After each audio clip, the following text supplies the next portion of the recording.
Friends എല്ലാം എന്നെ കളിയാക്കുന്നത് ലോറിയും കൊണ്ടുവന്ന്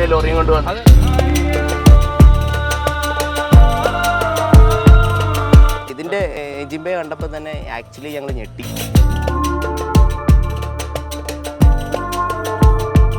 ഇതിനവർ ആസ്ക് ചെയ്ത പ്രൈസ് എന്ന് പറയുന്നത് അത്യാവശ്യം ഹൈ ആയിരുന്നു. ഈ ഒമിറ്റിംഗ് ടെൻഡൻസി ഉള്ളവരെ ഇവിടെ ഇരുത്തി കഴിഞ്ഞാൽ അവർക്ക് ഒമിറ്റിംഗ് വരും.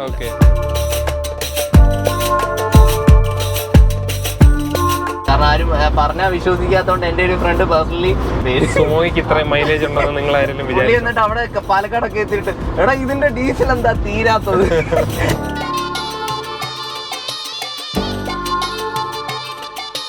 ഹായ് ഫ്രണ്ട്സ്, ഇന്ന് നമ്മളെ കൊണ്ടുവന്നിരിക്കുന്ന ഒരു നൊസ്റ്റാൾജിക് വാഹനമായിട്ടാണ്. ഒരു കാലത്ത് രാജാവായിരുന്നു, അല്ലെങ്കിൽ നമ്മളിൽ പലരും ആദ്യമായിട്ട് യാത്ര ചെയ്യുന്ന അല്ലെങ്കിൽ ആദ്യമായിട്ട് ലോങ് ഡ്രൈവ് പോയിട്ടുള്ള ഒരു വണ്ടിയുമായിട്ടാണ് നമ്മൾ വന്നിരിക്കുന്നത്, ടാറ്റ സുമോ.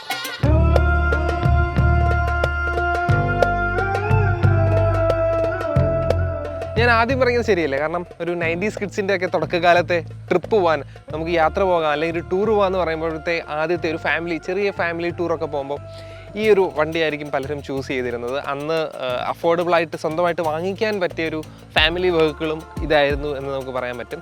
1994 ടാറ്റ സുമോ ആദ്യമായിട്ട് ലോഞ്ച് ചെയ്യുന്നത്. അതിനുശേഷം 96 ഒരു ഫേസ് ലിഫ്റ്റ് വന്നു.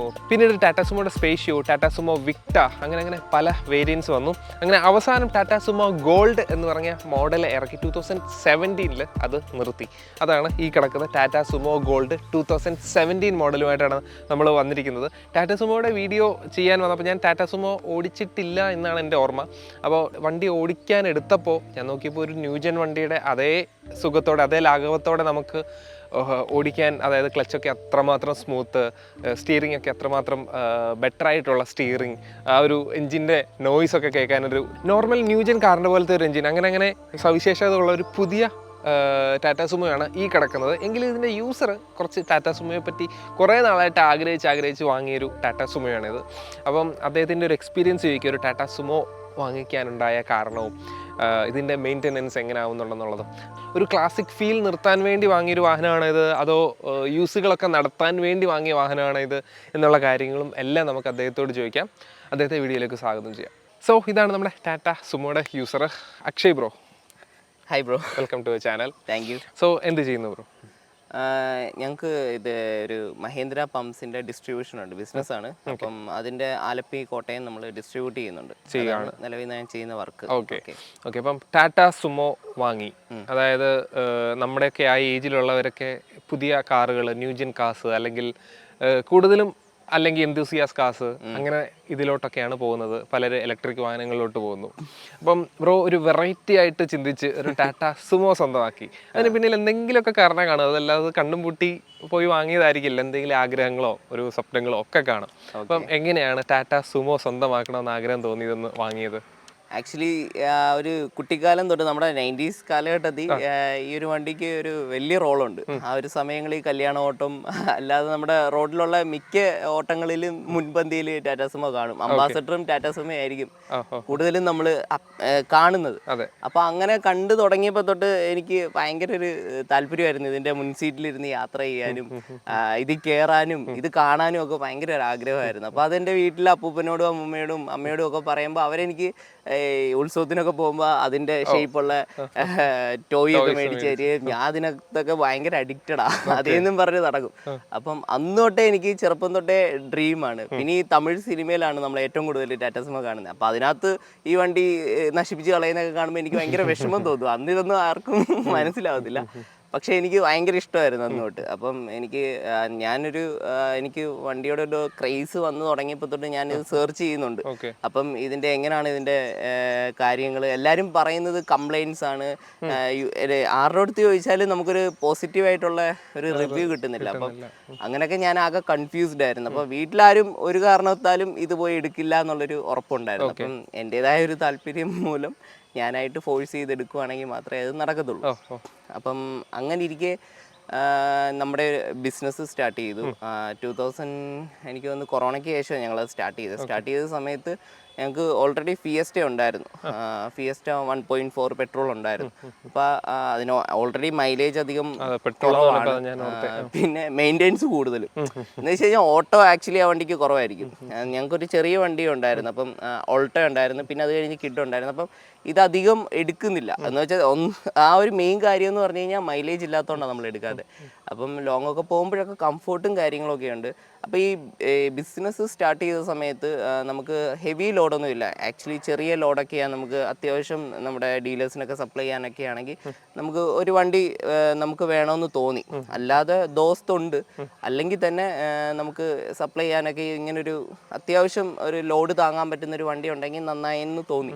അങ്ങനെ ഇരിക്കെ ഞങ്ങൾ ടാറ്റ സുമയായിരുന്നു ആ സമയത്ത് ഞങ്ങൾക്ക് റെൻറ്റിന് ഓടിക്കൊണ്ടിരുന്ന ആ ഒരു ടാറ്റ സുമ എന്ന് പറഞ്ഞാൽ പഴയ മോഡൽ വിക്ടയാണെന്ന് തോന്നുന്നു.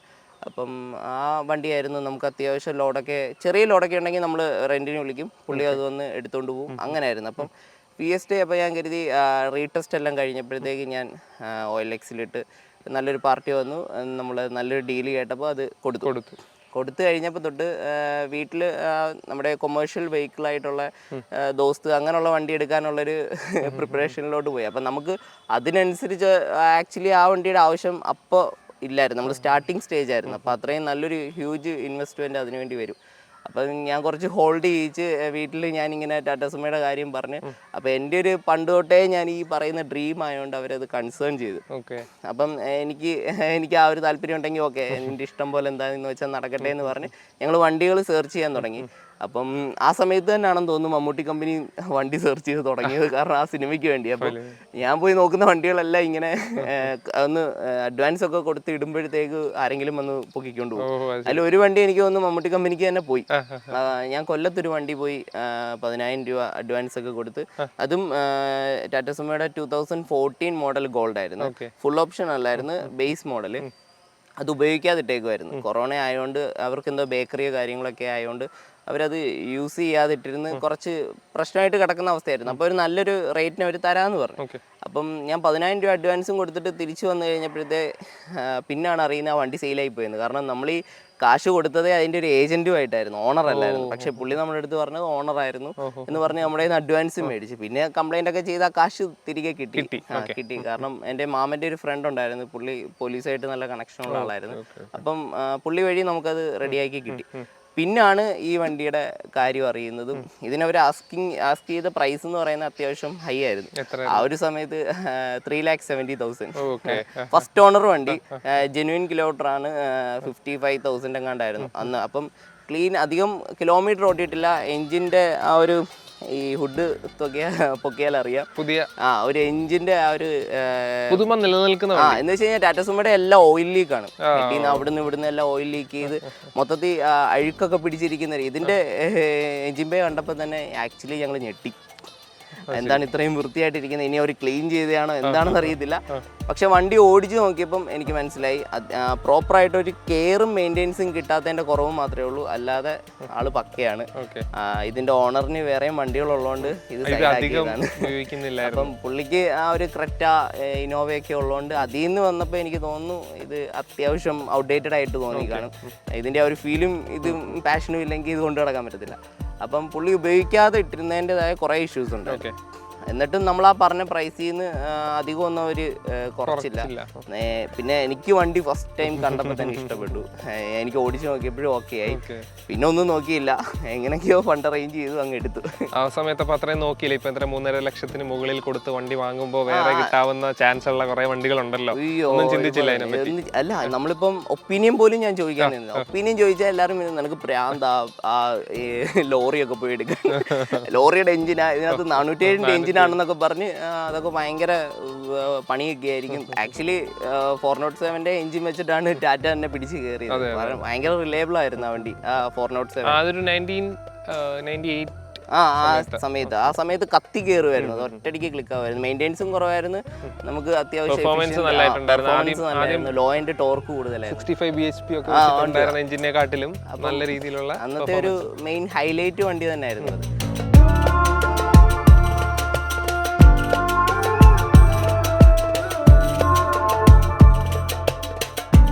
അപ്പം വണ്ടി പർച്ചേസ് ചെയ്ത് അതിൻ്റെ പേപ്പർ വർക്ക് എല്ലാം കഴിഞ്ഞ് വണ്ടി നമ്മുടെ കിട്ടിയപ്പോൾ തൊട്ട് കുറച്ച് സർവീസ് ഇഷ്യൂസ് ഒക്കെ ഉണ്ട്. സർവീസ് ഹിസ്റ്ററി അവർ പ്രൊവൈഡ് ചെയ്തിട്ടുണ്ടായിരുന്നു, അതിനകത്തൊന്നും കുഴപ്പമൊന്നുമില്ല. പ്രോപ്പർ ടാറ്റ തന്നെ. കുറേ കാലം കഴിഞ്ഞപ്പോൾ ടാറ്റയുടെ ഈ സുമോയുടെ സർവീസൊക്കെ അവർ എടുത്ത് മാറ്റിയായിരുന്നു. പുതിയ ടാറ്റ വന്നപ്പോഴത്തേക്ക് പുതിയ ടാറ്റ വന്നപ്പോഴത്തേക്ക് ഇതിൻ്റെ വർക്ക് അറിയാവുന്ന മെക്കാനിക്സ് നമുക്ക് ഷോറൂമുകളിലൊന്നും ഇല്ലാതെ. അപ്പോൾ സർവീസ് ഹിസ്റ്ററി ഒക്കെ എടുത്തു. സർവീസ് ഹിസ്റ്ററി എടുത്തു കഴിഞ്ഞപ്പോൾ തൊട്ട് പ്രോപ്പറായിട്ട് സർവീസ് ചെയ്തിട്ടില്ല. കാരണം എന്ന് പറഞ്ഞാൽ ജസ്റ്റ് ഓയിൽ ചേഞ്ചും ഓയിൽ ഫിൽറ്ററും മാത്രം ചേഞ്ച് ചെയ്യുന്നതല്ലാതെ ഇതിൻ്റെ ഹൗസിങ് ഓയിലോ ഗിയർ ഓയിലോ അങ്ങനെയുള്ള കാര്യങ്ങളൊന്നും ചേഞ്ച് ചെയ്തിട്ടില്ലായിരുന്നു. പിന്നെ യൂസ് ചെയ്യാതിട്ടതിൻ്റെ റെസ്റ്റിംഗ് ഇഷ്യൂസ് ഉണ്ടായിരുന്നു. അപ്പം എല്ലാം എന്നെ കൊണ്ട് പറ്റുന്ന രീതി ഇപ്പം തന്നെ ഓൾറെഡി ഒരു വലിയ ബഡ്ജറ്റ് ഇതിനകത്ത് മുടക്കി. അപ്പം പിന്നെ ഞാൻ എന്നെ കൊണ്ടാവുന്ന രീതി കുറേശ്ശെ ഓരോരോ വർക്കുകൾ കംപ്ലീറ്റ് ചെയ്തു. അപ്പം ഇതിൻ്റെ പാർട്സ് അവൈലബിലിറ്റി ഭയങ്കര ബുദ്ധിമുട്ടാണ്. അതാണ് ഈ വണ്ടി മെയിനായിട്ട് ആരും എടുക്കാൻ മടിക്കുന്നതിൻ്റെ കാരണം ഗോൾഡിൻ്റെ ആണ് അത് ഏറ്റവും കൂടുതൽ. ഇത് 2017 അതിന്റെയും പാർട്സിന് പ്രശ്നമാണോ? അതിന്റെ പാർട്സിന് ആക്ച്വലി നല്ല പ്രശ്നമാണ്. നമ്മുടെ ഇതിലും പഴയ മോഡൽസിന്റെ പാർട്സ് കിട്ടാൻ പാടില്ല. കാരണം ഈ വണ്ടി അധികം എനിക്ക് തോന്നുന്നു വിറ്റിട്ടില്ല, അതുകൊണ്ടായിരിക്കാം ഇതിന്റെ പാർട്സ് അവൈലബിലിറ്റി വളരെ കുറവായത്. വിക്ടയും ബാക്കിയുള്ള മോഡൽസും ഒക്കെ എനിക്ക് തോന്നുന്നു കുറെ വിറ്റ് പോയിട്ടുണ്ട്. അപ്പൊ അതിന്റെ പാർട്സ് അവൈലബിലിറ്റി കുറച്ചുകൂടെ ബെറ്റർ ആണ് ഇത് വെച്ച് നോക്കുമ്പോൾ. ഇതിന്റെ പാർട്സിന് റേറ്റും കൂടുതലാണ്. അപ്പം എനിക്ക് ആദ്യം കിട്ടിയ പണി എന്ന് പറഞ്ഞു കഴിഞ്ഞാൽ എൻ്റെ പാർട്സ് വെപ്പി നടക്കലായിരുന്നു. അപ്പോൾ ഇതിൻ്റെ ഫ്യൂൽ ലിഡിൻ്റെ ആ കേബിള്, അങ്ങനെ ചെറിയ ബൈൻഡർ, പിന്നെ അതിപ്പോഴും ഇതിനുണ്ട്, ഈ മോഡലിനുണ്ട്. മറ്റേതിന് കീ ഒക്കെ ഇട്ടോ. ഇത് ഫുൾ ഓപ്ഷൻ ആയതുകൊണ്ട് ഇതിന് ഓപ്ഷൻ ഉണ്ട്. അപ്പം എനിക്കൊന്ന് ഗോൾഡിന് ആ ഓപ്ഷൻ ഉണ്ടെന്ന് തോന്നുന്നു, ബേസ് മെറ്റലിനോട്ട് ആ ഓപ്ഷൻ ഉണ്ടെന്ന് തോന്നുന്നു. അപ്പം അങ്ങനെ പാർട്സിന്റെ അവൈലബിലിറ്റി ഞാൻ ആകെ ബുദ്ധിമുട്ടി. പിന്നെ എൻ്റെ ഒരു ചേട്ടൻ പോലീസിലുണ്ട്, അപ്പോൾ പുള്ളി എന്നെ പേഴ്സണലി ഹെൽപ്പ് ചെയ്യുന്നുണ്ട്. പോലീസുകാർക്കൊക്കെ ടാറ്റ സുമോയുടെ പാർട്സ് കൊടുക്കുന്ന നമ്മുടെ കൊച്ചി കുറേ ഷോപ്സ് ഉണ്ട്, അവരുടെയൊക്കെ നമ്പർ എടുത്ത് അങ്ങനെയൊക്കെ കുറേ ഫൈൻഡ് ഔട്ട് ചെയ്ത് പിന്നെ പാർട്സൊക്കെ നല്ല ക്ഷമ വേണം. പാർട്സ് കിട്ടണമെങ്കിലൊക്കെ നല്ല ടൈം എടുക്കുന്ന കേസാണ്. പിന്നെ മെയിനായിട്ട് നമ്മൾ ആശ്രയിക്കുന്നത് സ്ക്രാപ്പായിരിക്കും. സ്ക്രാപ്പിൽ പോയി തപ്പിയൊക്കെ ആയിരിക്കും പഴയ വിക്ടയുടെയോ പഴയ മറ്റേ സ്പേഷ്യയുടെയോ ഒക്കെ പാർട്സ് ഏതെങ്കിലുമൊക്കെ എടുത്തിട്ടായിരിക്കും പിന്നുള്ള കാര്യങ്ങളൊക്കെ നമ്മൾ മുന്നോട്ട് പോകുന്നത്. അതൊക്കെ ചെയ്തൊന്ന് മെനയാക്കി എടുക്കാൻ വേണ്ടി ഒരു 1 ഇയർ എടുത്ത്. അതുവരെ വണ്ടി ഓടുന്നുണ്ട്. ഇങ്ങനെയുള്ള വർക്ക് ഞാൻ ആദ്യം ചെയ്തതെന്ന് പറഞ്ഞാൽ എഞ്ചിനൊന്ന് സർവീസ് ചെയ്തു. എന്ന് വെച്ച് കഴിഞ്ഞാൽ ഓയിൽ ഫിൽറ്ററും വേണ്ട കാര്യങ്ങളും ഗിയർ ഓയിലും ഹൗസിംഗ് ഓയിലും ഇതൊക്കെ മാറ്റാൻ ചെന്നപ്പോഴാണ് അറിയുന്നത് ഇന്നേ വരെ ഇത് മാറ്റിയിട്ടില്ലെന്ന്. അപ്പോൾ അതൊക്കെ ചെയ്ത് ബ്രേക്സ് എല്ലാം ഫ്ലൂയിഡ്സ് എല്ലാം മാറ്റി. ക്ലച്ചിൻ്റെ ഫ്ലൂയിഡ്, നമ്മുടെ ബ്രേക്ക് ഫ്ലൂയിഡ്, കൂളൻറ്റിന് ഒരു ലീക്കേജ് ഉണ്ടായിരുന്നു. അവർ തന്നപ്പോൾ തൊട്ട് അവർ എൻ്റെ അടുത്ത് പറഞ്ഞത് വെള്ളം ഒഴിച്ച് ഓടിയാൽ മതിയെന്ന്. ആക്ച്വലി അതിൻ്റെ ആവശ്യമില്ല, ഇതിനെവിടെ ലീക്ക് ഉണ്ടായിരുന്നു. അതിൻ്റെ ക്യാപ്പ് ഓൾറെഡി പോയിട്ടുണ്ടായിരുന്നു. അപ്പോൾ ആ ക്യാപ്പ് റിമൂവ് ചെയ്യേണ്ട പ്രശ്നമായിരുന്നു. പിന്നെ അതിൻ്റെ ട്യൂബ്സ് മാറ്റി, അതിൻ്റെ ബെൽറ്റ്സ് എല്ലാം മാറ്റി. ചില ആക്ച്വലി ഇതിന്റെ അകത്തെ കുറെ പാർട്സ് നമ്മുടെ ഓൾമോസ്റ്റ് എല്ലാ സുമോയായിട്ട് സിമിലറാണ്. അപ്പം അതും ഞാൻ ഫൈൻഡ് ചെയ്യാൻ വലിയ പാടെടുത്തില്ല. ഈ അല്ലാതുള്ള ഈ അക്സസറി ഐറ്റംസ്, അങ്ങനെയുള്ള ഇന്റീരിയർ ഐറ്റംസ്, ഈ ഡാഷ്ബോർഡിന്റെ ഇത് നമ്മുടെ സൺബ്ലൈൻഡ്, അങ്ങനെയുള്ള സാധനങ്ങളൊക്കെ ഇതിൽ നിന്ന് വ്യത്യാസം ഉണ്ടെന്ന് തോന്നുന്നു, കിട്ടാനില്ല. അപ്പം ബെൽറ്റ്സ് ഒക്കെ മാറി. പിന്നെ കൂളൻ്റെ ആ ഒരു ലീക്ക് ഉള്ളത് കണ്ടുപിടിച്ചു, അത് സോർട്ട് ഔട്ട് ചെയ്തു. പിന്നെ AC-ക്ക് ഒരു ലീക്ക് ഉണ്ടായിരുന്നു, അത് ഫൈൻ. AC ആണ് മെയിൻ പ്രശ്നമായിരുന്നത്. കാരണം നമ്മൾ ഗ്യാസ് ഫില്ല് ചെയ്യും, കുറച്ചാൾ കഴിയുമ്പോൾ ഗ്യാസ് പോകും. നല്ല കൂളിംഗ് ഉണ്ട് ക്യാബിനകത്ത്, കാരണം ഇതിന് റൂഫ് AC-യും വരുന്നുണ്ട്. ടാറ്റ സുമോയുടെ റൂഫ് AC വരുന്ന മോഡലും കൂടിയാണിത്. ഇത് ഗോൾഡിന്റെ ഫുൾ ഓപ്ഷന് സഫാരിക്ക് വരുന്ന ആ സെയിം റൂഫ് AC ഇതിനകത്ത് വരുന്നുണ്ട്. അപ്പം കൂളിംഗ് ഉണ്ട്, പക്ഷെ ഗ്യാസ് ലീക്ക് ആവുന്നുള്ളതുകൊണ്ട് അതും ഫൈൻഡ് ഔട്ട് ചെയ്യും. ലീക്ക് കണ്ടുപിടിക്കുന്നതാണ് ഏറ്റവും ടാസ്ക്. അത് ഭയങ്കര ടാസ്ക്. കാരണം നമ്മൾ ആദ്യം കാശ് കൊടുത്ത് ഗ്യാസ് ഫില്ല് ചെയ്യും, അത് കുറച്ച് നാൾ കഴിയുമ്പോൾ അത് പോകും, വീണ്ടും നമ്മൾ ചെല്ലും. അപ്പം അങ്ങനെ പോകുമ്പോൾ കംപ്രസറിന് അത് കേടാം. അപ്പം അത് പിന്നെ നമുക്കറിയാത്തൊരു ചേട്ടനുള്ളതുകൊണ്ട് പുള്ളി അതിരുന്ന് കണ്ടുപിടിച്ച് ഇത് അതുപോലെ തന്നെ ആയിരുന്നു പ്രശ്നം. ഈ കൂളന്റ് ലീക്ക് ആവുന്ന അതിന്റെ ക്യാപ്പ് ഒഴിച്ച് ബാക്കി എല്ലാം മാറി. അപ്പോഴീ ഒരു പോയിന്റ് കഴിയുമ്പോൾ ബോയിലായി ഓവർഫ്ലോ ആവും. അപ്പം അത് ഫൈൻഡ് ഔട്ട് ചെയ്യാൻ ആർക്കും പറ്റുന്നില്ല. പിന്നെ ലാസ്റ്റ് ഒരു ചേട്ടൻ അതിന്റെ ക്യാപ്പ് ഒന്ന് മാറിയപ്പോൾ അത് റെഡിയായി. അപ്പൊ ചെറിയ പ്രശ്നങ്ങളാണെങ്കിലും അത് ഫൈൻഡ് ചെയ്യാൻ ഒരുപാട് ടൈം എടുക്കുന്നുണ്ട്. അത്രയ്ക്ക് ആ ഒരു ആ ഒരു രീതിയിൽ നോളജ് ഉള്ളവർക്ക് ഇതിന്റെ പ്രശ്നങ്ങൾ കണ്ടുപിടിക്കാൻ പറ്റും. വീഡിയോസിലൊക്കെ കാണുന്ന പോലെ 5 മിനിറ്റല്ലേ എടുത്തുള്ളത് ചെയ്യാനെന്ന്. പക്ഷേ 5 മിനിറ്റ് കൊണ്ട് അയാൾ കണ്ടുപിടിക്കണമെങ്കിൽ അയാൾ വർഷങ്ങളുടെ എക്സ്പീരിയൻസ് വേണം. കാരണം എനിക്കിത് എവിടാണ് സർവീസ് ഷോറൂമിൽ കൊടുക്കാൻ ആർക്കും അറിയില്ല. ഷോറൂമിൽ ഉള്ള ഇപ്പോൾ ഉള്ള നിലവിലെ വണ്ടികൾ കൊടുത്താൽ തന്നെ അതിന്റെ സർവീസ് വളരെ മോശമെന്ന് പറയുന്നത്. അപ്പൊ ഇതൊക്കെ കൊണ്ട് ചെന്ന് കഴിഞ്ഞാൽ പക്ഷേ ഇതിന്റെ സർവീസ് ഈസിയാണ് കമ്പയറിംഗ് ടു പുതിയ മോഡൽസ്. ഇത് ബേസിക് ആണ്. ഇതിനകത്ത് ഒന്നുമില്ല. അപ്പം എന്നിട്ടും എനിക്ക് അറിയാത്തതുകൊണ്ട് ഞാൻ കിടന്ന് കുറെ കറങ്ങി. ഇതെവിടെ പണിയും, എങ്ങനെ പണിയും, ആരുടെ അടുത്ത് കൊടുക്കും, ഒന്നും അറിയത്തില്ല. അപ്പം അതെല്ലാം ഫൈൻഡ് ഔട്ട് ചെയ്ത് വന്നപ്പം കുറച്ച് ടൈമായി. അതിൻ്റെതായ വർക്കും ഡിലേ ആയി. പിന്നെ നല്ലൊരു മെക്കാനിക്കിനെയും ആ ഒരു ടീമിനെയൊക്കെ കിട്ടിയപ്പം ഞാൻ അതെല്ലാം വർക്കൗട്ട് ചെയ്തെടുത്ത് അങ്ങനെ റെഡിയാക്കി കുട്ടപ്പനാക്കി എടുത്തു. നമ്മൾ സംസാരിച്ചു തുടങ്ങിയിട്ട് ഏകദേശം കുറച്ച് മാസങ്ങളായിട്ടുണ്ടല്ലേ? ഉണ്ട്. ഞാനപ്പം ബ്രോ അടുത്ത് പറയുന്നുണ്ട് നമുക്ക് കംപ്ലീറ്റ് ആയിട്ട് ഒരു റിവ്യൂ കൊടുക്കണം. മൊത്തം വർക്ക് കഴിഞ്ഞിട്ട് ഞാൻ എനിക്ക് ഉള്ള തോട്ട്സ് ഷെയർ ചെയ്യാലോ. അപ്പൊ ബാക്കിയുള്ളവർക്കും അത് യൂസ് ആവുന്ന. അതെ, അതങ്ങനെ വർക്ക് മൊത്തം കംപ്ലീറ്റ് ആയിട്ടുള്ള ഒരു വീഡിയോ ആണിത്. ഏതായാലും ടാറ്റാ സുമോ ബ്രോ ഇപ്പോൾ എടുത്തിട്ട് എത്ര നാളായി? ഇപ്പൊ 2 ഇയേഴ്സ് ആയിട്ട് എടുത്തിട്ടുണ്ട്. അപ്പം 2 വർഷം കൊണ്ട് മൊത്തത്തിൽ കംപ്ലീറ്റ് ചെയ്തു. ഓക്കെ, ഇനിയും ഇതിന്റെ ഇപ്പോഴത്തെ സർവീസും കാര്യങ്ങളും എങ്ങനെയുണ്ടെന്നുള്ളത് നമുക്ക് പറയാം. നമുക്കത് ബാക്ക് സൈഡിൽ നിന്ന് നോക്കാം. ഓക്കെ. അങ്ങനെ വണ്ടി സ്വന്തമാക്കിയതിന്റെ കാര്യങ്ങളെല്ലാം നമ്മൾ സംസാരിച്ചു. അപ്പം ഈ സ്വന്തമാക്കുന്നതിന് മുന്നേ അധികം ഓടിച്ചിട്ടുണ്ടോ ഈ വണ്ടി? അതിന്റെ മെയിൻ കാരണം എന്ന് പറഞ്ഞാൽ നമ്മുടെ ഫ്രണ്ട്സിന്റെ കയ്യിലൊന്നും ഈ വണ്ടി ഇല്ല.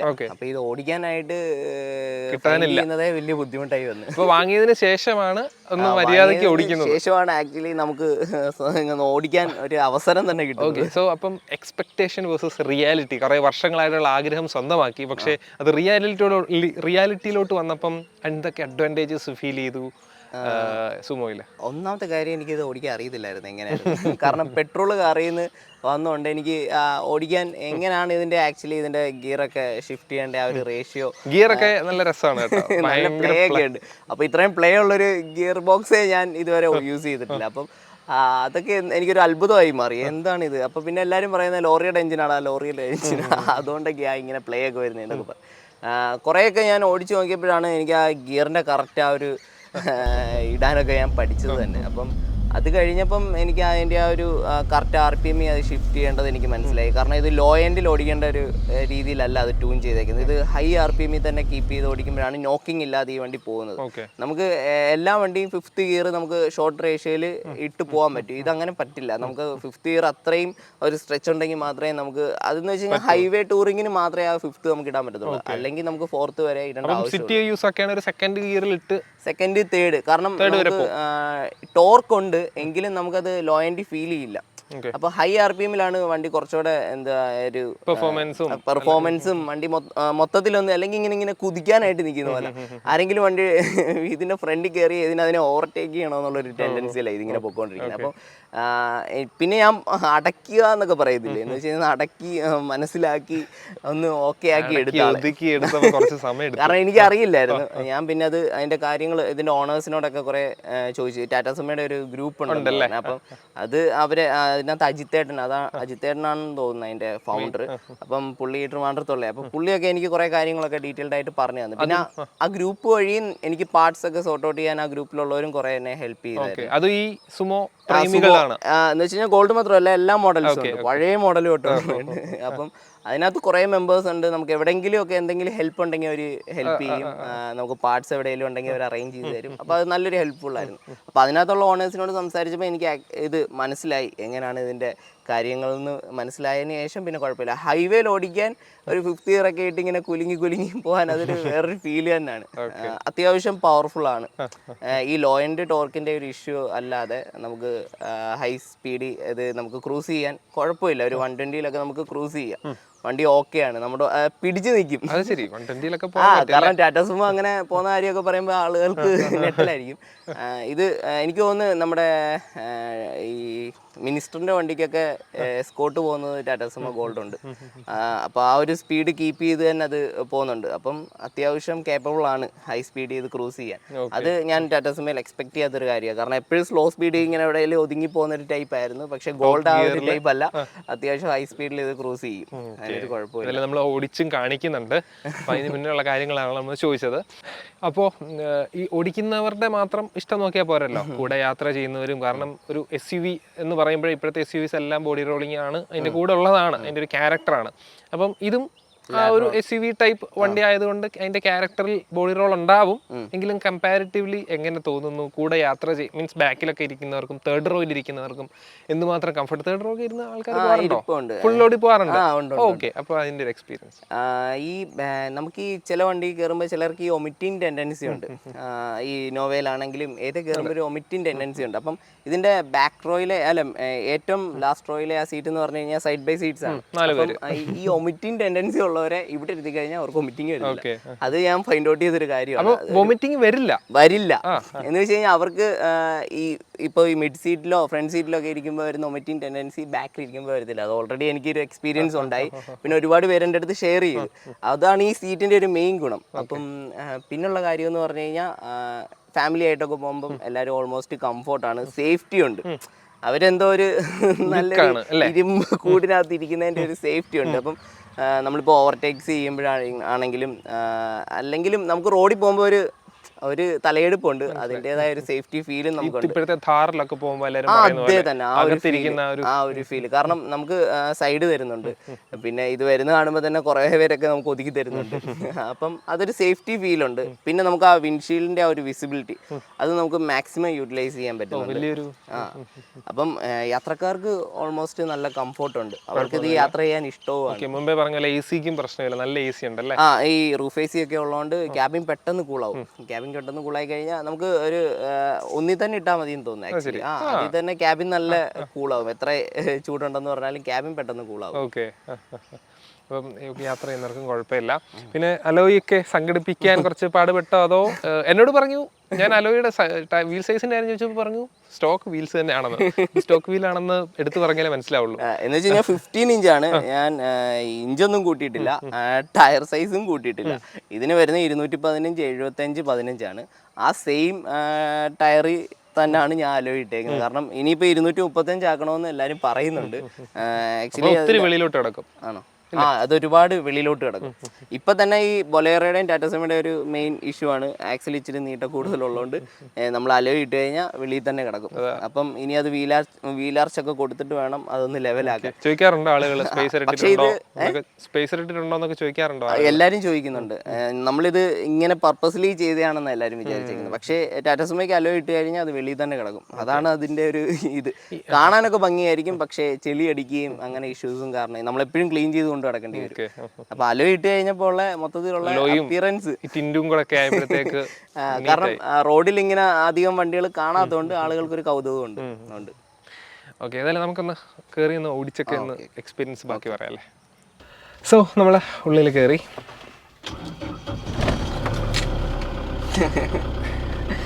ആ ഒരു എഞ്ചിന്റെ സൗണ്ട് സ്റ്റാർട്ടിങ്ങിന്റെ നിങ്ങൾക്ക് കേൾക്കാൻ തോന്നുന്നു. ആ ഒരു സമയത്ത് നമ്മുടെ ഗിയർ ലിവറൊക്കെ നല്ല രീതിയിൽ വൈബ്രേറ്റ് ആയിരുന്നതും ഒക്കെ നമുക്ക് കാണാം. ഭയങ്കര പ്ലേ ആയതുകൊണ്ട് അല്ലേ? അത് തന്നെ.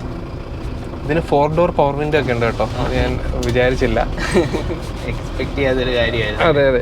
ഇതിന് എനിക്ക് തോന്നുന്നു 2000 മുമ്പ് തന്നെ പവർ സ്റ്റിയറിംഗ് ഒക്കെ വന്നിട്ടുണ്ടായിരുന്നു. ആ സമയത്ത് പവർ സ്റ്റിയറിംഗ് ഉണ്ടായിരുന്നു.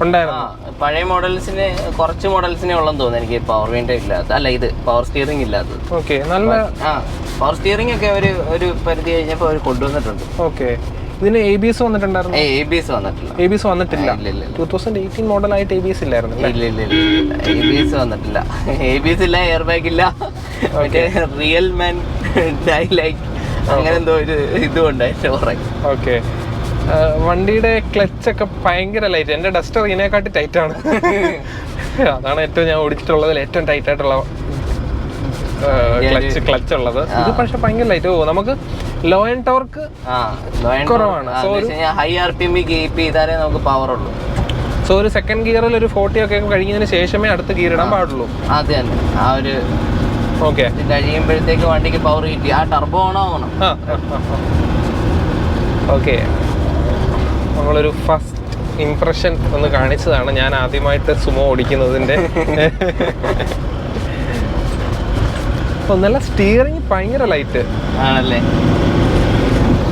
എനിക്കിപ്പം ആരും ഇങ്ങനെ ഓടിച്ചു നോക്കി കുറെ ഫ്രണ്ട്സ് ഒക്കെ ഓടിച്ചു നോക്കി പറയുന്നതല്ലാതെ അവര് നോർമൽ കാർസിൽ നിന്നായിരിക്കുമല്ലോ ഇതിലോട്ട് വരുന്നത്. അപ്പൊ അവർക്ക് ലോറി ഓടിച്ച എഫക്റ്റ്. എന്റെ ഫ്രണ്ട്സ് എല്ലാം എന്നെ കളിയാക്കുന്നത് ലോറിയും കൊണ്ട് വന്ന് അത് അവര് ഏതിന്റെ ഇതിലാണോ ഉദ്ദേശിക്കുന്നത്? വണ്ടിയുടെ ഹൈറ്റ് വെച്ചാണോ? ഹൈറ്റ്, സൈസ്, എഞ്ചിൻ സൗണ്ട് ആണോ? ഗിയർ പ്ലേ, എഞ്ചിൻ സൗണ്ട്, അതെല്ലാം കണ്ടിട്ട് ഇപ്പൊ ഞാനിപ്പോ അലവിട്ടപ്പോഴും പറഞ്ഞ ലോറിക്ക് അലവിട്ടല്ലോ എന്നാ. അപ്പൊ അങ്ങനെയാണ് എല്ലാരും ചിത്രീകരിക്കുന്നത്. പക്ഷെ സ്റ്റിയറിംഗ് തൊട്ട് കഴിഞ്ഞാൽ അതാരും പറയില്ല. സ്റ്റിയറിംഗ് നല്ല ലൈറ്റ് ആണ്. നമുക്ക് ലൈറ്റ് വെഹിക്കിളിനെക്കാട്ടി നമുക്ക് കൊണ്ടുകിടക്കാനും ഈ സിമ്പിൾ ആണ്. ആ ഒരു വിസിബിലിറ്റി ഉള്ളതുകൊണ്ടും ടേണിംഗ് റേഡിയസ് ഒക്കെ ആക്ച്വലി നല്ലതാണ്. ബെറ്റർ ടേണിംഗ് റേഡിയസ് ഒക്കെ നമുക്ക് കിട്ടുന്നുണ്ട്. നല്ല റോഡ് ഓടിക്കുമ്പോൾ അത് ആക്ച്വലി നമുക്ക് നന്നായിട്ട് മനസ്സിലാവും. മിറർ അഡ്ജസ്റ്റ്മെന്റ് ഒക്കെ ഉള്ളിൽ കൊടുത്തേക്കുന്നത്, പക്ഷെ മിറർ കുറച്ച് ചെറുതാണല്ലേ? മിറർ ചെറുതായതുകൊണ്ട് ഞാൻ മറ്റേ ബ്ലൈൻഡിന്റെ അത് വെച്ചിട്ടുണ്ട്. അത് ആക്ച്വലി സ്റ്റോക്ക് മിറർ അല്ല. ഇതിന്റെ സ്റ്റോക്ക് മിററിന്റെ അത് കംപ്ലൈന്റ് ആയിട്ട് ഞാനിപ്പം വേറെ റീപ്ലേസ് ചെയ്ത. സ്റ്റോക്ക് സാധനം കിട്ടാനില്ല. പിന്നെ നമ്മുടെ തേർഡ് പാർട്ടി ഐറ്റംസ് തന്നെ വെക്കാൻ ചോയ്സ് ഉള്ളൂ. അത് അത്ര ഫിറ്റ് ആൻഡ് ഫിനിഷ് ഇല്ല.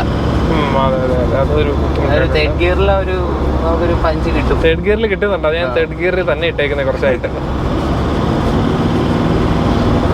ഇത് എത്ര വരെ ടോപ്പ് സ്പീഡ് കയറിയിട്ടുണ്ട്? ഞാനൊരു 120. ഞാൻ അധികം ഇത് ടോപ്പ് സ്പീഡ് പുഷ് ചെയ്യാറില്ല. ആ ഒരു ഫീല് പിടിച്ച് ഇങ്ങനെ ആ ഒരു മറ്റേ കമാൻഡിങ് രീതിയിൽ ഇങ്ങനെ പോകുന്നതല്ലാതെ ഞാൻ അധികം ഇത് അതിനുള്ളൊരു മെഷീൻ അല്ല എന്നുള്ളതുകൊണ്ടായിരിക്കും. ഹൈ സ്പീഡ് സ്റ്റെബിലിറ്റി ഒക്കെ എന്തായാലും ഒരു ഇഷ്യൂ വരുമല്ലോ. ബോഡി ലാഡ്രോൺ എയറോഡൈനാമിക്സും അതനുസരിച്ചുള്ളതായിരിക്കും. അപ്പോ അതിന് സ്പീഡ് പറപ്പിക്കാനുള്ള വണ്ടിയല്ല. സ്പീഡിൽ പറപ്പിക്കാം, പക്ഷെ ഞാൻ അങ്ങനെ പറപ്പിക്കാറില്ല. 120 ആണ് ഞാൻ മാക്സിമം ഹിറ്റ് ചെയ്തേക്കുന്നത്. അപ്പൊ അതിൽ മേലെയൊക്കെ എന്റെ ഫ്രണ്ട് കയറ്റിയിട്ടുണ്ട്. അത് ശരി. അവന്റെ കൊടുത്ത് ഞാൻ കുറച്ചാൾ ബേർണിൽ പോയ സമയത്ത് അവനായിരുന്നു യൂസ് ചെയ്തോണ്ട്. അപ്പം അവൻ എയർപോർട്ടിലൊക്കെ പോകുമ്പോ അത്യാവശ്യം പുഷ് ചെയ്ത് ഓടിക്കാറുണ്ട്. അപ്പൊ അവൻ പറയുന്നത് സുഖത്തെ കയറും. പക്ഷെ ഞാൻ അങ്ങനെ പുഷ് ചെയ്യാറില്ല. ഞാനതൊരു മിനിമം ആ ടോർക്ക് കിട്ടുന്ന രീതിയിൽ എനിക്ക് എപ്പോഴും ആ ഒരു ഇൻസ്റ്റന്റ് ആയിട്ട് ഓവർടേക്ക് ചെയ്യാൻ നേരത്തെ ആ ഒരു പുള്ള് കിട്ടും. ഒരു തേർഡ് ഫോർത്ത് കളിയായിരിക്കും. ഫോർത്ത് കളിയാണ് ഞാൻ എപ്പോഴും കൂടുതൽ യൂസ് ചെയ്യുന്നത്. ഫിഫ്ത്ത് ഒക്കെ പീസ് ആയിട്ട് പോകാനുള്ള മൈൻഡ്. പിന്നെ ഇതിന്റെ ടോപ്പ് ഗിയർ അറിയാലോ, വലത്തോട്ടൊരു തട്ട് മേലോട്ടൊരു അടി. എന്നാലേ ഫിഫ്ത്ത് ഒക്കെ വീഴണമെങ്കിൽ പ്രത്യേക ടെക്നിക്കാ. ഫിഫ്ത്ത് ആയിട്ടില്ല കേട്ടോ ഇതുവരെ. അത് ഇടാനുള്ള റോഡ് നമുക്ക് കിട്ടിയിട്ടില്ല. ഇപ്പൊ തന്നെ ഓടിച്ചപ്പോ കിട്ടുന്നില്ല. എനിക്ക് ഇത്രയും തോന്നിയത് ഇപ്പം പ്ലേ കൂടുതലായതുകൊണ്ട് തേർഡിന്ന് ഫോർത്തിലോട്ട് പോകുമ്പോ സെക്കൻഡ് ആയി പോകുമോ എന്നുള്ള ഒരു പേടിയൊക്കെ തന്നെ. നമ്മുടെ ഈ ഗിയർ ഇടുന്നതിൽ തന്നെ ഒരു സ്കില്ല് വേണം ആക്ച്വലി. കറക്റ്റ് വീഴുന്നതൊക്കെ എന്തോ മിറാക്കിളാണ്. ഈ വണ്ടിയായിട്ടൊരു കണക്ഷൻ വന്നാൽ നമുക്ക് ഗിയർ വീഴും. ഈ വേറെ വണ്ടി ഓടിക്കുന്നവർ വന്ന് പെട്ടെന്ന് ഇട്ട് കഴിഞ്ഞാൽ ഇത് വണ്ടി ഗിയർ വീഴത്തില്ല. വണ്ടിക്ക് തന്നെ ഇഷ്ടപ്പെടാത്ത പോലെ ഗിയർ ഇടണ്ടാന്ന് പറഞ്ഞു. എന്നോട് പറഞ്ഞില്ല. അത് കാരണം നിഫിന്റെ ഇപ്പൊ ഒരു വണ്ടിയോടുള്ള ഒരു പാഷനും ആ ഒരു റെസ്പെക്ട് അത് വണ്ടി തന്നെ മനസ്സിലാക്കി ഇണങ്ങിയ പോലെ ഉണ്ട്. കാരണം ആർക്കിപ്പോ ഞാൻ വണ്ടി ഓടിക്കാൻ കൊടുത്താലും അവരിത് മെനയായിട്ട് ഓടിക്കത്തില്ല. കാരണം അവർക്ക് അറിയത്തില്ല. എന്റെ കുറച്ച് ഫ്രണ്ട്സിന് മാത്രമേ ഇത് ഫസ്റ്റ് ടൈം തന്നെ അവർ അതുമായിട്ട് അങ്ങ് ലിങ്ക് ആയിട്ടുള്ളൂ. ലിമിറ്റഡ് ആയിട്ട് 3 ഫ്രണ്ട്സ് 4 ഫ്രണ്ട്സ്. ബാക്കി എല്ലാവർക്കും ബുദ്ധിമുട്ടാണ്. കാരണം അവർ യൂസ് ചെയ്യുന്ന വെഹിക്കിള് ഇപ്പൊ നമ്മൾ XUVs, ഫോർച്യൂണർ, വലിയ വണ്ടികളെല്ലാം ഉണ്ട്. അതിനെക്കാട്ടി കുറച്ചുകൂടെ ടഫാണ്. അല്ല, കണക്ടർ ആയാൽ മതി. ഈ ഗിയറിന്റെ പ്ലേയും ഇതിന്റെ ആ ഒരു മൊത്തത്തിലുള്ള സെറ്റപ്പ് ഒന്ന് കണക്റ്റഡ് ആവണം. മനസ്സിലായി. ഞാനൊന്ന് കണക്ട് ആവാൻ പാടുപെട്ടൊരു വണ്ടിയാണ് നമ്മുടെ ജീപ്പ് പഴയതെണ്ണം ഞാൻ ചെയ്തിട്ടുണ്ടായിരുന്നു. 96 മോഡല് M550D. അത് ചെയ്തിട്ടുണ്ടായിരുന്നു. പഴയ മോഡല് 96 മോഡൽ. പവർ സ്റ്റിയറിംഗ് ഒന്നും വരാത്ത മോഡൽ അല്ല. അതെ, അത് ഒന്ന് മീൻസ് നമ്മള് സ്റ്റിയറിംഗിൽ നിന്ന് കയ്യിലാവാൻ കുറെ സമയം എടുത്തു. സൈഡിലാണെങ്കിൽ അതെന്ന് പറഞ്ഞു കഴിഞ്ഞാൽ അത് റിയൽ മാൻ എന്തുവാ, അതൊരു വേറൊരു സംഭവം. അതിനകത്ത് നമുക്കൊരു പരിപാടി നടക്കും. അതിന്റെ യൂസർ അത് കൂളായിട്ട് ഓടിച്ചാണ്. കാരണം ആ ഒരു കണക്ഷൻ ഉള്ളു. കാരണം നമുക്ക് ചില കാര്യങ്ങള് ഭയങ്കര കണക്ഷൻ ആയതുകൊണ്ട് നമ്മളത് ആ ഒരു രീതിയിൽ അങ്ങ് ചെയ്തു പോകും. ഇതുപോലെ ഗിയർ ചേഞ്ചിങ് കൂടുതൽ വേണം അല്ലേ? വണ്ടികൾ ഇടയ്ക്ക് വരുമ്പോൾ നമ്മൾ പെട്ടെന്ന് ചേഞ്ച് ചെയ്ത് കൊടുക്കണം. അതിപ്പം ഈ ഒരു ട്രാഫിക്കിൽ ഓടിക്കുമ്പോൾ നമുക്കത് ഫീൽ ചെയ്യും. സെക്കൻഡിലിട്ട് എടുക്കാൻ അത്യാവശ്യം എടുക്കാൻ പറ്റും. ഫസ്റ്റിലോട്ട് പോകണമെന്ന് നിർബന്ധമില്ല. പക്ഷെ ചില സമയം ആളുടെ ക്യാരക്ടർ ഭയങ്കര ഡിഫറെന്റ് ആണ്. സെക്കൻഡ് എടുക്കുമ്പോ എന്നെ കൊണ്ട് വയ്യ, നീ ഫസ്റ്റ് തന്നെ ഇട്ടെടുത്തോ എന്നുള്ള രീതിയാണ്. ചില സമയത്ത് നമ്മൾ സെക്കൻഡിലും പോകും. ഇപ്പൊ ലോഡൊക്കെ ഉണ്ടെങ്കിൽ ഇപ്പം 7 പേര് ഇപ്പൊ വണ്ടിക്കകത്തിരിക്കുകയാണെങ്കിൽ ചില സമയം സെക്കൻഡിൽ പോകും. അപ്പൊ എനിക്കൊന്ന് വണ്ടി ഒന്ന് ഹീറ്റ് ആയി കഴിയുമ്പോഴായിരിക്കും എനിക്ക് ആ ഒരു ഇത് കിട്ടുന്നതെന്ന് തോന്നുന്നു. ഫിഫ്ത്ത് ഇടണമെന്ന് ആഗ്രഹമുണ്ട്, പക്ഷെ പറ്റുന്നില്ല. ആ പറഞ്ഞത് കേട്ടപ്പോ ഫിഫ്ത്ത് വീഴാൻ അതിന്റെ ഒരു ബുഷ് ഉണ്ട് ഗിയറിന്റെ ഇതിൽ വരുന്നത്. ആ ബുഷ് മാറിക്കഴിഞ്ഞാൽ കുറച്ചുകൂടെ ഇതാവും. ഞാനിപ്പോ അതുമായിട്ട് അങ്ങ് ലിങ്ക് ആയതുകൊണ്ടാണ് ഞാനിപ്പോ മാറാതെ മടിച്ചുകൊണ്ട് കിടക്കും. ഞാനിപ്പോ റെഡിയായി. പിന്നെ വേറെ ആരും വണ്ടി ഇപ്പൊ എടുക്കുന്നുമില്ല, ഓടിക്കുന്നുമില്ല. ഞാൻ മാത്രം ഓടിക്കുന്നതുകൊണ്ട് പിന്നെ വീട്ടിലാരും ഇത് എടുക്കത്തില്ല. ഇല്ല, അനിയൻ പോലും ഇത് എടുക്കത്തില്ല. അനിയൻ വല്ലപ്പോഴും എടുക്കാറുള്ളൂ. അവൻ എടുക്കുമ്പോൾ പോലും ഗിയറൊന്നും പ്രോപ്പറായിട്ട് വീണില്ലെങ്കിൽ ഞാൻ വഴക്ക് പറയും. അതുകൊണ്ട് അവൻ എടുക്കാറില്ല. പിന്നെ വേറൊരു കാര്യം നമ്മൾ ചോദിച്ചില്ല, ഫ്യൂൽ എഫിഷ്യൻസി എന്ത് മാത്രം. ഇത് എല്ലാരും എൻ്റെ അടുത്ത് ചോദിക്കുന്ന ഒരു കാര്യമാണ്. എനിക്കിപ്പം അലോയ് ഞാൻ ഇപ്പോൾ ഇട്ടല്ലോ, അലോയ് ഇട്ട് കഴിഞ്ഞപ്പം അതിന്റെ ആ ഒരു നോർമൽ വീലിൽ നിന്ന് കുറച്ചുകൂടെ വെയിറ്റ് കുറഞ്ഞിട്ടുണ്ട്. കുറച്ചുകൂടെ റൈഡിങ് കംഫോർട്ട് ഇൻക്രീസ് ആയിട്ടുണ്ട്. നല്ലൊരു സ്റ്റിയറിംഗിനാണെങ്കിലും ആ ഒരു റൈഡിങ് കംഫോർട്ടും ഡാമ്പിങ്ങും എല്ലാം കുറച്ചുകൂടെ ബെറ്റർ ആയ കണക്ക് എനിക്ക് ഫീൽ ചെയ്തിട്ടുണ്ട്. മൈലേജ് ഇൻക്രീസ് ആയിട്ടുണ്ട്.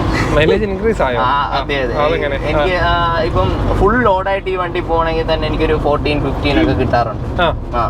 അപ്പം വിത്തൗട്ട് വലിയ ലോഡൊന്നും ഇല്ല. അല്ലാതെ നമ്മുടെ ആളുകളല്ലാതുള്ള ലോഡൊന്നും ഇല്ലെന്നുണ്ടെങ്കിൽ ഒരു 18 ഒക്കെ ഈസിലി എനിക്ക് കിട്ടിയിട്ടുണ്ട്. 18 അബോ ഹൈവേ കിട്ടാൻ ചാൻസും ഉണ്ട്.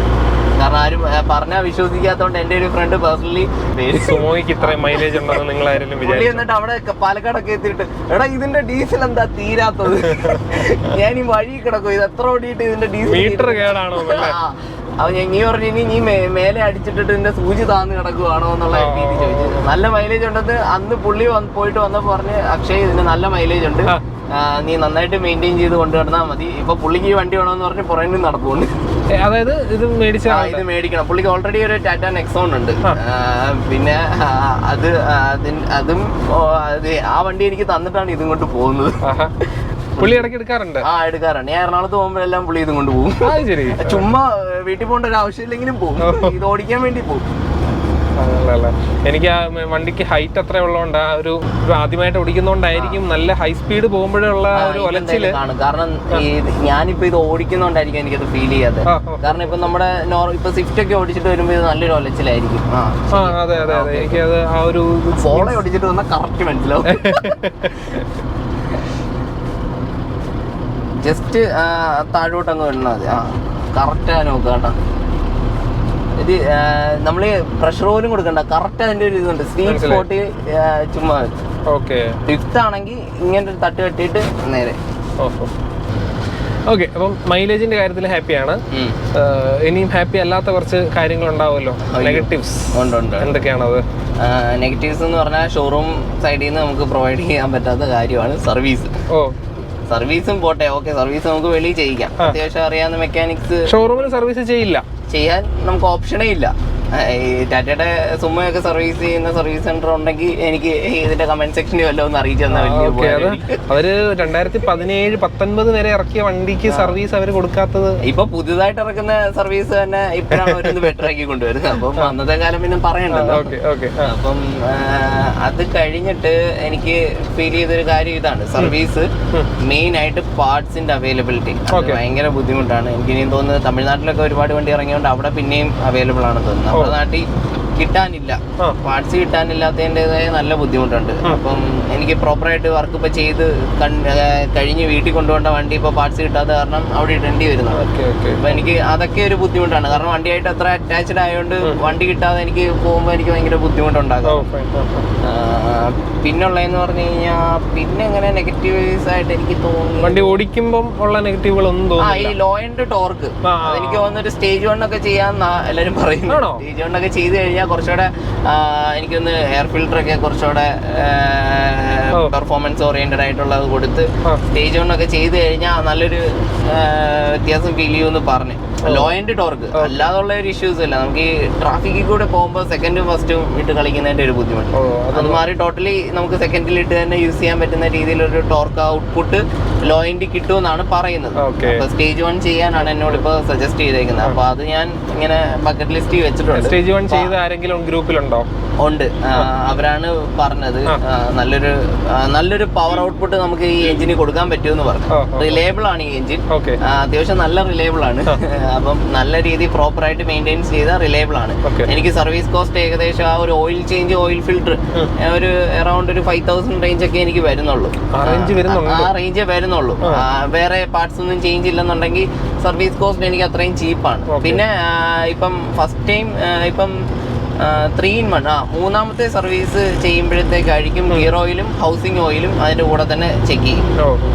ചേഞ്ച് ചെയ്യണമെന്നുണ്ടെങ്കിൽ ചേഞ്ച് ചെയ്യും. അതും വരുമ്പോൾ ഒരു 7000, ഒരു 7000, എന്നാലും ഒരു 8000 അണ്ടറിലേ നിൽക്കത്തുള്ളൂ. ബ്രേക്ക് ഫ്ലൂയിഡ്, ക്ലച്ച് ഫ്ലൂയിഡ് എല്ലാം കൂടി ഒരു 10,000 അണ്ടറേ വരുന്നുള്ളൂ. പ്രോപ്പർ ആ ഒരു സർവീസ് ഇന്റർവേഴ്സിൽ ചെയ്യാറുണ്ട്.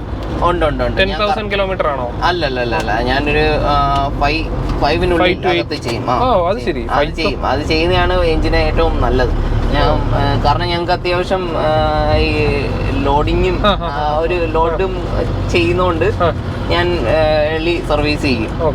കാരണം എൻ്റെ അടുത്ത് വർക്ക്ഷോപ്പിൽ അവരും പറഞ്ഞേക്കുന്നത് ഒരു 10,000 ഒന്നും വരെ വെയിറ്റ് ചെയ്യേണ്ട, ഒരു 5,000-നുള്ളിൽ ചെയ്യാൻ അവരും നമ്മുടെ അടുത്ത് പറയുന്നത്. അത്യാവശ്യം കുറച്ച് മെയിൻ്റെനൻസ് ഒക്കെ ഉള്ള വണ്ടിയാണ്. അത്യാവശ്യം പക്ഷേ 7 സീറ്റർ അഫോർഡബിൾ ആയിട്ട് മെയിൻ്റെനൻസും നമുക്ക് ചെയ്യാൻ പറ്റുമെന്ന് ഞാൻ പറയുന്നത്. നമ്മൾ ടാറ്റ സഫാരി ഡൈക്കോറിന്റെ ഒരു വീഡിയോ നമ്മൾ ചെയ്തിട്ടുണ്ടായിരുന്നു, 7 lakhs കിലോമീറ്റർ കഴിഞ്ഞതിന്റെ.